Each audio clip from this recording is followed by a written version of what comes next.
Здравейте, господине. Мога ли да ви задам един бърз въпрос? Да, слушам. Имали ли сте бизнес преди или сега? Много ясно. В коя сфера успях да развиете вашия бизнес?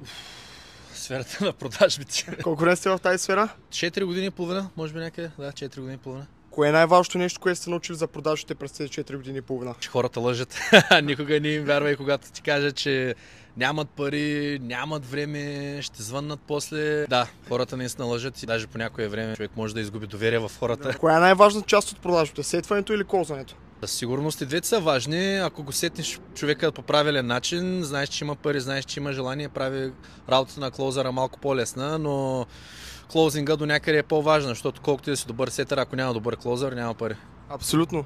През тези 4 години и половина, кой е най-големият риск, който сте поемали? Със сигурност беше да се преместя в Мексико. Един от най-големите рискове, понеже не познавах абсолютно никого, нямах и толкова много пари събрани тогава и риска мога да се каже, че в шорт търм не си отплати, но в лонг търм със сигурност беше правилното решение.